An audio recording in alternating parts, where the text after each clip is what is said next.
घेरे में से धूम्रपान करते हुए एक एलियन निकलता है, कहता है फोन काट दो, भलाई इसी में है। जिस एलियन को देखकर भोलू भोसड़ा वहीं मूर्छित हो जाता है और चूसू चंद की गींद फट जाती है, जिस पर वो डरता डरता उससे पूछता है तुमने इसके साथ क्या किया? मैंने कुछ नहीं किया, वो अपने आप ही बेहोश हो गया। और सुन बहान के लोटे, मुझे तेरी मदद चाहिए, तो चल अब इस धरती के बोझ को उठाकर गाड़ी में रखते हैं। पर तुम तो एक एलियन हो ना।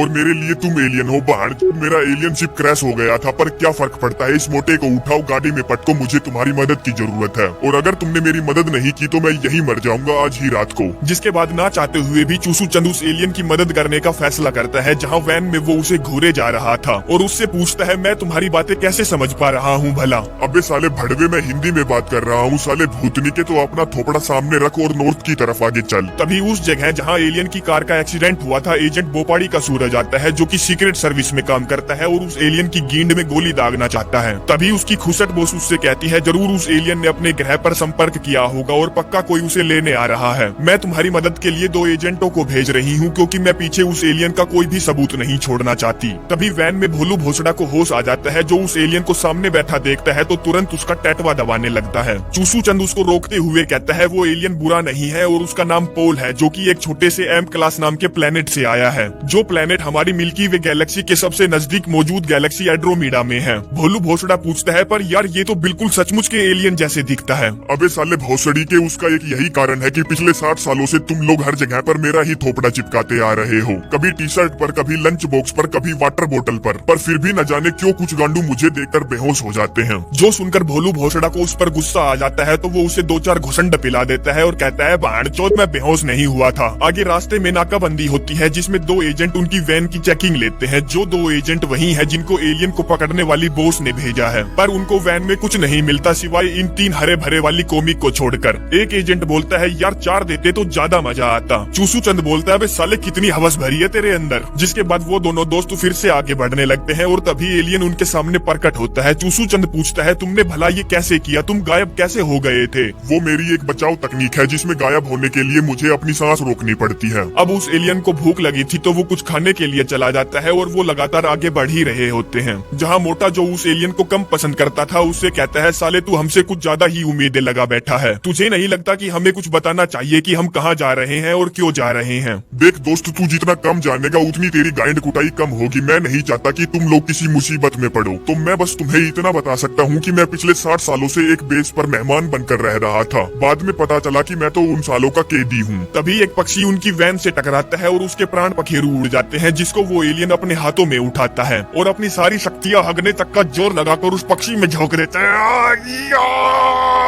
जिससे होता तो कुछ नहीं, बस वो साला पक्षी फिर से जिंदा हो जाता है, जिसे देखकर वो दोनों बहुत खुश हो जाते हैं। तभी वो एलियन उस पक्षी को जिंदा खा जाता है और वो दोनों उससे पूछते हैं अबे साले भड़वे तूने ऐसा क्यों किया? मेरे दोस्तों, मरी हुई चिड़िया नहीं खानी चाहिए, पाप लगता है। जिसके बाद वो फिर से अपने लंबे सफर पर निकल पड़ते हैं, जहाँ कार में चूसू चंद एलियन की पेंटिंग बना रहा था। कहीं मेरी टाइटैनिक वाली तो तस्वीर नहीं बना रहे हो ना मियाँ? वैसे मैं मजाक कर रहा हूँ, बाद में मत कहना कि मैं मोटा लग रहा हूँ, क्योंकि भाड़चोद साला इस गोले की ग्रेविटी की वजह से मेरा 10 किलो वजन बढ़ गया। चूसू चंद पूछता है अच्छा तू ये बता कि तूने कभी इंसानों के साथ वैसा किया है जैसा तूने चिड़िया के साथ किया था? अरे नहीं, मरे हुए इंसानों को तो नहीं, क्योंकि इंसानों के साथ ऐसा करना बहुत जोखिम भरा है, मेरी जान भी जा सकती है। आगे रात बिताने के लिए वो अपनी वैन को पार्किंग लॉट में ले जाते हैं, जिस जगह को काव्या कड़कनाथ और इसका बावली गींड बाप चलाता था। अब आप लोग सोच रहे होंगे कि काव्या कड़कनाथ ने ये ब्लैक एंड व्हाइट चश्मा क्यों लगा रखा है, तो दोस्तों मैं आपको बता दूं कि इसकी एक आंख खराब हो चुकी है, क्योंकि बचपन में किसी ने जबरदस्ती इसकी गींड मार ली थी, जिसके साथ साथ उसने इसकी आंख का तोड़ भी छीन लिया था। खैर उसके साथ जो हुआ बुरा हुआ, पर अपना चूसू चंद उस पर फिदा हो चुका है। आगे खाना पकाते वक्त भोलू भोसड़ा उस एलियन से पूछता है कि तू यहाँ हमारे गोले पर क्यों गींड बनाने आया है? मैं यहाँ एक साइंस मिशन पर आया था और फिर मेरी बहन की लोडी स्पेसशिप में कुछ प्रॉब्लम हो गई, जिस वजह से मैंने यहाँ क्रैश लैंडिंग की और एक बच्ची ने मुझे स्पेसशिप से निकाला। फिर कुछ गवर्नमेंट के भड़वे आए और मुझे उठाकर ले गए, जिस वजह से मैं पिछले 60 सालों से तुम्हारे ही गोले पर फंसा हूँ। और हाँ, मैं यहाँ टाइम पास नहीं कर रहा था, तुम्हारी गवर्नमेंट की हेल्प कर रहा था। अगली सुबह काव्या कड़कनाथ उनकी वैन में आती है और उन दोनों से पूछती है क्या तुम्हें ऊपर वाले पर यकीन है? भोलू भोसड़ा कहता है नहीं, क्योंकि हमारा मानना है कि इंसान बंदर से धरती पर आया था और बंदर केमिकल रिएक्शन की वजह से पनपा था। काव्या कहती है साइंस कुछ नहीं होती, ऊपर वाले ने धरती को 6 दिनों में बनाया था और ये पूरी धरती सिर्फ 4000 साल पुरानी है। तभी टॉयलेट से आवाज आती है ये सब बकवास है। जो सुनकर वो भड़क जाती है और पूछती है फिर ये बताओ कि इंसान की आंख जैसी कॉम्प्लेक्स चीज क्या ऐसे ही बन गई? अगर तुम्हारी साइंस ने आंख को बनाया है तो बना दो ना फिर मेरे लिए को राख। बहन की लोड़ी वो ऐसे ही नहीं बन गई, उसको बनने में करोड़ों साल लगे हैं और उन करोड़ों सालों में उसमें बहुत बदलाव आए हैं। साले भड़वे, तू ऐसी दकियानूसी बातें करके ऊपर वाले से मेरा विश्वास नहीं तोड़ सकता। मुझे पता है कि ऊपर वाले ने इस धरती को बनाया है और सभी इंसानों को उसने अपनी छवि का रूप दिया है। जो सुनकर एलियन को गुस्सा आ जाता है तो वो टॉयलेट से बाहर आता है, कहता है तुम सभी इंसानों को ऊपर वालों ने अपनी छवि का रूप दिया है, तो बताओ मैं किसकी छवि में बन गया। जिसको देखते ही वो बिना जवाब दिए वहीं डेड मार जाती है। चूसू चंद एलियन से कहता है, बे साले तूने ऐसा क्यों किया? अब ये चिल्ला चिल्ला कर सबको हमारी स्कीमें बताती फिरेगी, हमें अब इसको अपने साथ ही रखना होगा।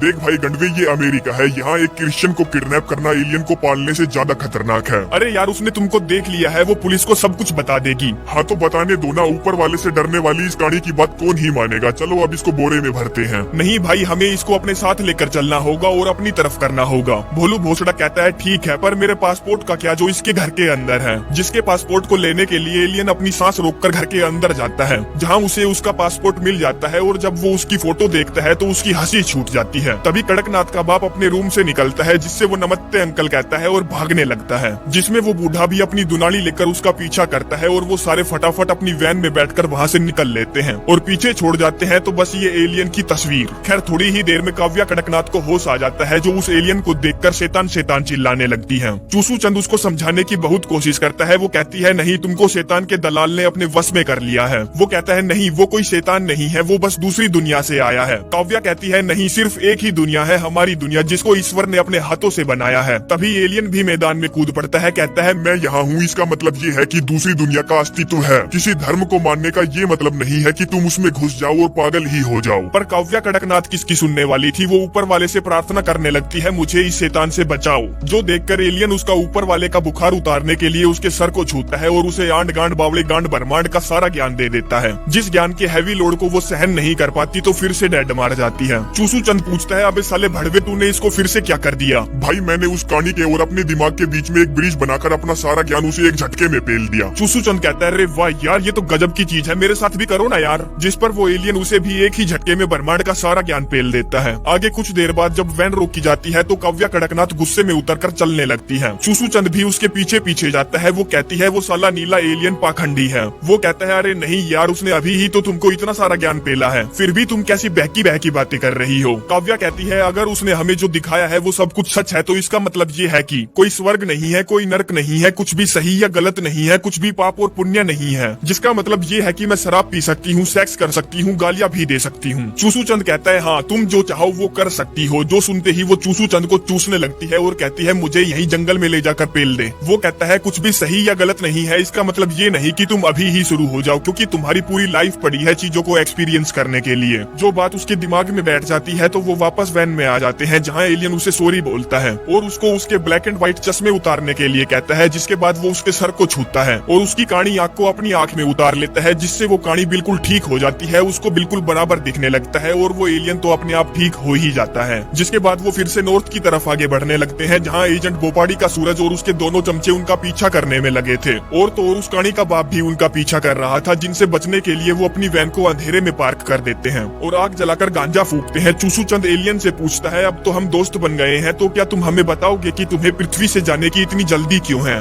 देखो दोस्त, गवर्नमेंट के हिसाब से वो मुझसे अब तक सब कुछ सीख चुके हैं। जो कुछ भी मैं जानता था मैं उनको सब कुछ बता चुका हूँ। अब बस एक ही चीज बची है, मेरी ताकतें, जैसे कि घाव भरना, अपने विचार ट्रांसफर करना, गायब होना। और मेरी इन्हीं काबिलियतों को समझने के लिए वो लोग मेरे साथ काट पीट करना चाहते हैं। और भाई बहान चोद, मैं यहाँ मरना नहीं चाहता, इसीलिए मुझे जल्द से जल्द इस गोले से निकलना है। किस्मत से गवर्नमेंट के अंदर मेरा एक अच्छा दोस्त है, जिसकी मदद से मैंने अपने साथियों को सिग्नल भेजा और वो मुझे लेने आ रहे हैं। आगे सुबह वो उस एलियन को इंसानों की तरह कपड़े पहनाकर कपूर फैमिली की तरह मार्केट में घुमाने ले जाते हैं, जहाँ भोलू भोसड़ा को रास्ते में एक तलवार दिखती है जो कि $299 की थी। एलियन कहता है, अरे यार ये तो रास्ते का माल सस्ते में है और ये मुझे चाइना का माल लगता है, मुझे शक है कि ये शाम तक भी नहीं टिक पाएगी। पर मोटा किसी की नहीं सुनता और उस तलवार को खरीद लेता है। तभी वो दो लोडू एजेंट उस एलियन को ढूंढते हुए उस दुकान में घुस जाते हैं, जहाँ अपना एलियन पुतले की तरह फ्रीज हो जाता है। पर ना जाने उस एजेंट को उस पुतले से क्या चाहिए था, वो उस एलियन की पैंट खोलकर उसके अखरोटों को खुजाने लगता है। तभी एलियन कहता है, बहुत सड़ी के मादरचोद, गलत जगह हाथ घुसाना बंद कर वरना थप्पड़ खाएगा। जिस पर वो घोचू चिल्लाते हुए बाहर निकलता है कि वो एलियन दुकान में है और वो सभी वहाँ से भागने लगते हैं, जिन पर वो एजेंट गोली भी चलाते हैं, जहाँ से वो सभी जैसे तैसे करके अपनी जान बचाकर भाग निकलते हैं और एक एडवर्टाइजमेंट बोर्ड के पीछे छुप जाते हैं, उनको गुमराह रिहा करने के लिए। आगे वो सभी एलियन का एक बहुत जरूरी काम निपटाने के लिए एक ओल्ड लेडी के घर पहुंचते हैं। जो ओल्ड लेडी वही टेरा नाम की बच्ची है जिसने आज से 60 साल पहले अपने एलियन की जान बचाई थी और उसने उसके कुत्ते को मार दिया था। वो उन सभी को घर के अंदर बैठाती है और उस एलियन से कहती है, बे भोसड़ी के अब क्या मुंह लेकर आया है तू इतने सालों बाद। जिसके बाद वो उन सभी के लिए चाय बनाने लगती है, जिसमें वो गैस को खुला छोड़कर बातों में लग जाती है। कहती है, साले एलियन, मैंने तेरे बारे में लोगों को बताया और उन सभी को लगा कि मैं झूठ बोल रही हूँ, मैं पागल हूँ।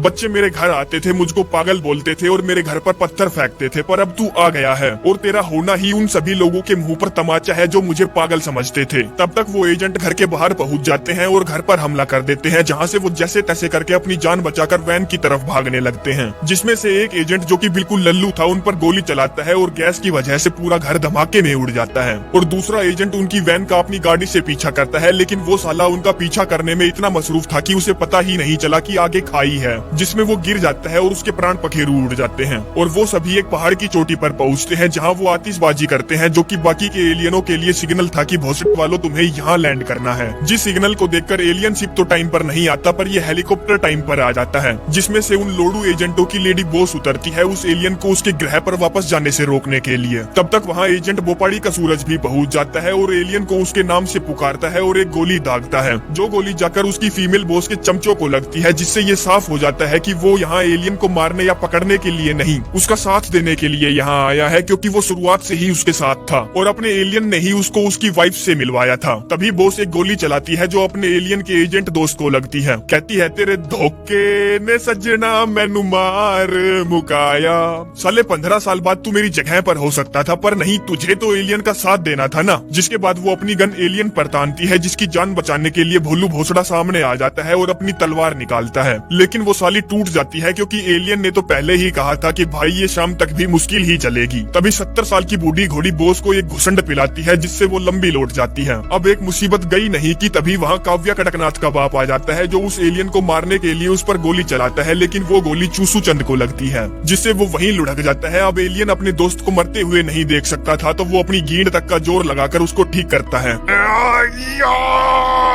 जो सब वो अपनी जान की परवाह किए बिना करता है, जिसमें वो उसके घावों को अपने शरीर में ट्रांसफर कर लेता है और वहीं लुढ़क जाता है। सभी लोग सोचते हैं कि वो मर गया, पर कुछ ही देर में उसको फिर से होश आ जाता है, जो देखकर कड़कनाथ का बाप चमत्कार चमत्कार चिल्लाने लगता है, जिस पर वो सभी अपने आप को चूतिया समझकर अपना मुंह बंद रखते हैं कि इसके जैसे लोगों का कुछ नहीं हो सकता। तभी वो बुढ़िया खुसट बॉस जो मरी नहीं थी फिर से होश में आ जाती है और उन पर अपनी गन तान देती है। इतने में ही उड़न तस्त्री आ जाती है और उस पर लैंड कर जाती है, जिससे वो टमाटर की तरह फट जाती है। अब एलियन का सभी को बाय बोलने का वक्त आ गया था, जिसमें वो सभी को बाय बोलता है और उन दोनों दोस्तों से गले मिलता है और टेरा को अपने साथ चलने के लिए कहता है, क्योंकि उसकी वजह से ही टेरा की पूरी जिंदगी नष्ट हो गई थी, इसीलिए उसे नई जिंदगी देने का फर्ज एलियन का था। तो वो उसे अपने साथ ले जाता है और अलविदा बोलकर वहाँ से 9-2-11 हो जाता है। जिसके बाद आखिरी सीन में हम देखते हैं कि 2 साल बीत गए हैं और उन दोनों ने अपनी कॉमिक कंप्लीट कर ली है, जो कि पूरी दुनिया में बहुत फेमस है, जिसकी वजह से उन्हें अवार्ड भी दिया जाता है। जो कुछ पॉसिबल हुआ था एलियन पोल की वजह से, जिसके साथ ही ये कहानी यहीं पर समाप्त हो जाती है।